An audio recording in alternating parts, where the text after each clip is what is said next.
کجاییم بیایم شما اینجی کجاییم شما این چی حالا واسه شما چیه چیکار کنم روستاشون بیکار بیمدار شیشته ایم این هم میشه دیگه شما رو خدا چیکار کنم من هیچ کار نکنیم بگیم نخ بگیم تر نخ کنیم یاد ندارم خب یاد نه شیشتن یاد داریم خوردن یاد داریم این چی حالا واسه شما این هم نمیشه دیگه آخه ما نون مایم شب زمستون نیز غال داریم میبینیم من خونه یک کرسی نداریم حتی بابا کار از کجا بیارم یک سر با من گپ میدید از کجا بیارم کار خب من بیکارم کجیرم بیکاره خب به شیشتن هم که نمیشه دیگه این چی حالا به خدا این هم که زیادی هم شد زندگی خب چه کار کنم رای به دست من بده که ما برم کار کنم یک کار کنیم خب وقت برو قلم کاغذ برو بیا خب ها نوشته کن بیا که من نوشته کنم خب که چی به خدا من پول جمع نکنی 2000 روز 2000 3000 روپیه پول جمع میکنی چی نوشته کنم نوشته کنیم که چی بگیم ما کجیر عملیات میکنیم مریض ایم بندازم سر شونه خب بندازم تا بازار بره چرخ زنه خدا روز 2000 3000 روپیه جمع میکنه هر چی ما میشه آنه دو صاحب سلام بیاد بعد کرای سلام بیاد اون چه کار میکنهانی روز صبح پول او برق میاره ایتام شیشتن هم که نمیشه راست میگی مردم پول میدم اشته نمیدم بگیم ما دروغ بگیم عملیات میکنیم دیگه کار که دست ما نمیاد یعنی می کار میاد دیگه تو امروز داشتم بیکار شیشته یک سر میخوری و میغلطی دیگه از غلطیدن دیگه کار نداری کجی بیا باش تو فکر کنم برای تو بیای چی میگی بشی تو اینجی بیا کجی نگاه کجی بیا بشی که خودی هم گرم زنیم بیا نانه بیا نگاه بیا که میری کجا بودی بچه گل بزی تو هم گل بزی که آقا هم بشینه بخوره دیگه دوتا شما خودی هم خلاص شد بیا که بریم یک کاغذ نوشته میکنم فهمیدی سر کلتون هم پیش میدیم مثلا نه کاغذ نوشته میکنم برای دلتون میچسبونه میگین که برادر کمک کنین کیل عمل میکنه فهمیدی اینه چه میخندی این بیچاره آخه راست میگم بابا تو آخه دیگه کار راه نداریم دیگه میشه نمیشه ها میشه این مقصد وزیشون میخواد راست میگیم ما باشه دیونه هنه صبر که ما برم بیارم خوبه بریم بیارم خوبه بریم کاغذی بیاریم نوشته کنیم تا پینک رو میچسبونیم خب مهم به تحریم هم بچسبونیم قدری ببینم نه دیگه تروت نمیچسبونیم یا به صد تا پینک تو میچسبونیم یا به روسینی تو میچسبونیم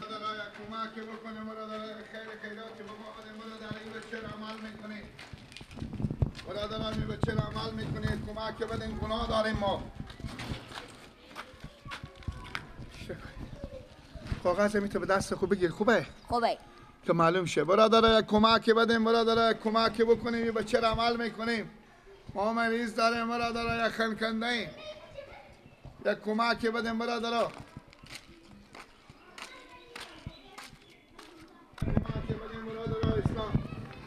برادر ما مریض داریم کمک برادر ما عمل میکنیم این گناه داره کمک چیزی بکنیم خودم اینه بالیو همین سری که هرون هم میشه خیر بینیم تشکر از شما خیر بینیم داخل به پیش ما باشه پیش تو پیش ما باشه خوبه خیر بینیم برادر من تشکر خداوند شما خیر بده برادر کمک بکنیم برادر چیکار چی مشکل داری؟ این برادر ما عمل میکنیم عمل میکنی؟ کمکی داریم بدیم خدا واسه خیر بینیم تشکر از شما خیر بینیم برادر من خونه شما آباد یک کمک بکنیم بچه را عمل میکنیم خیر بینیم چوچه پیش داریم برادر امیر عمل میکنیم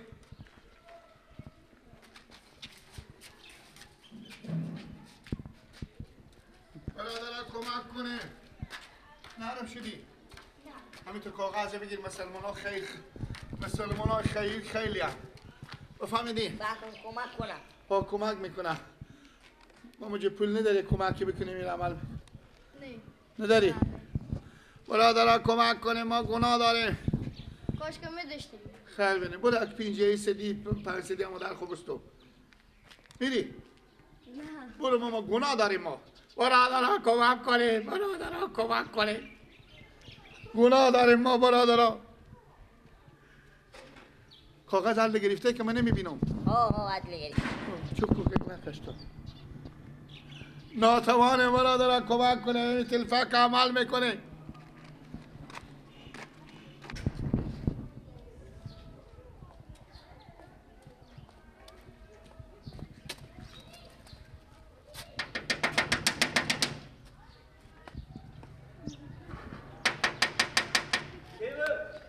دقیقه کنی سلام اشنا بسیو ماما اشتری خوبی بخیر سلامتی شکر زنده باشی ماما بله تو مایم گپ به شما بگم خیریته خیریته مایم بگم به شما بریم بسرو بریم بریم بسرو بریم تاکوچه بعد تاکوچه یالا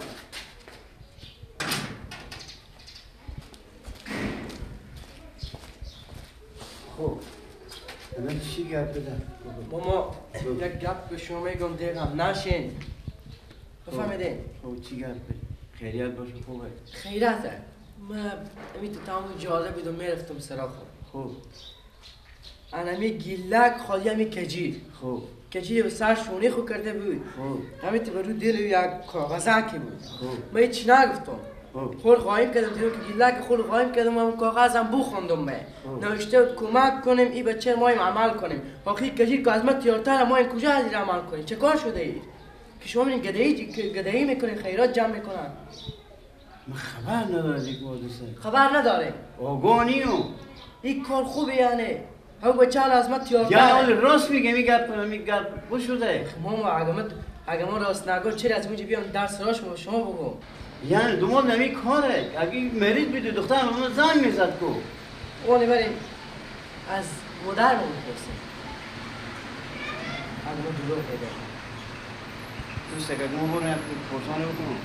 بله درس رو بابا جون اوکی درس رو سلام علیکم سلام علیکم خوش آمدین بابا خوبی سلام تیاری جان دور خوبه سلام خوبه شکر شما خوبی سلامتی بریم بالا بشینید تیاره میگه چی خبره مادر اینا خوب باشه شکر سلام میگفتم میگو خیر سلامتی خوبی کجا گیله نیه برفتم همین برات ایزم میزم میرفتم کجی رو کجای کجی رنبو بردم خودی خواهی دیگه کجی رنبو بردم برفتم کم ایزم میزم بچینم خاطر تنور آتش کنیم خوبه نوجو خسته کنی؟ نه اله شکر هیچ کدوم هم خسته هیچ کدوم نوجو خسته نیم نه خسته چی گپ بود بابا خیرت باشه ایت سوالا میکنی چی بگم؟ چیکار شد بابا جان؟ پاک ابروی شلاب داده پاک اگه شما پول چیزی ماستیم خرجی ماستیم حساب کتاب ماستیم با من میگفتیم که شما بار چی گپ بابا خب گپ نیه خونه برفتم برات ایزم میزم خیلی اشته برات اینا برات دوم رفتم یا برفتن گدایی کنم عباس بله تو اختراعات کن سکن دختر ماما شما نام خدا زن کلونی هم هستین سکن یک تفلکی هم دارین این کار خوبی نیه که شما میکنین خب ما چی کار کردیم عباس با چی گپ شده با چی گل دادی که با صاحب شما بد نخوره من خودی مدر خوب پیش دکتر رفته بودم خب همیتا می آمدیم رو به سراخو خب دیدم که کجیر به بال شونه گیلک ششته بود گیلک رو با سر شونه خو کرده بود کاغذه کردم به دست داده بود او رو هم بخوندم نوشته بود کمک کنیم ما این بچه رو عمل کنیم نه والا این کار دیگه نکردیم شما این گپ نزنید عباس تور به یه حالت دیدم من خنده هم بگرفت گفتم سیکو این چه کار میکنه مدر گفتم نه ریا قدم پیش نگذار اصلا مدر خود بابا دروغ میگه سیکو این گپ گوش کنه نکنین دروغ میگه شما گوش کنه مدر خود نقدشتم مرا خور قایم کردم مدر خود گفتم گوش که شما نبینه دیدم که خیرات جمع میکنه میگم عباس این گپارتو نزن این کاراتو نکن واقعا شیطانی تو چی میده که برفتی وقت برفتی دختر میفهمی بگم میفهمی یا نه پاک ابرو با شلاب دادیم بگم میفهمی یا نه بابا اصلا خراب نکن چی اصلا خراب نکنم پول ماستم حق مرگ ماستم بابا میگفتی که شما دروغ میگم من ابرو ما برختونده ما 100 درهم سیال و دیال دارم ما دروغ میگم دختر ماما خب شاید همین دروغ میگه زنگ زدیم با مادر ما زنگ زدیم با مادر ما زنگ زدیم مادر ما خوبه چی شاخ خوبه زنگ کلون دروغ نمیگن اگه ما میفهمیم همین کاری بگو تو برفتی بگفتی تو از تو از بیشترم از شما هم تو کاری خیرات جمع کردن کار خوبیه ماما دختر ماما میگه دروغ میگین شما بفهمیدی ماما میگه دروغ میگی وقتی بریم با اون منطقه اگه بودک من سر صحنه شما میبرم من چی آجا این کارا چیه دیگه عباس میگم این کارا چیه عباس بشی سر جا خوده که تو این کارا دیگه چی معنی میده که تو میری باز میری محل پر میکنی دیگه هیچی روزگاری مردم هر کار میکنم اختیار خدا را این تو عباس هستی که تو وقت برفته حالا پول کرده برسه به پیار میگفتم این مادر میگفته این چی کاریه بدیدم اینا خدا ما برفت آبروی عزتم دیگه به ما نموند چیکار کنیم این تو عباس هستی که خود تو که بدیده بودی خوب نافهمی میزدی چی بود که به پیار میگفتی آبروی ما کلا برام خدا پیش من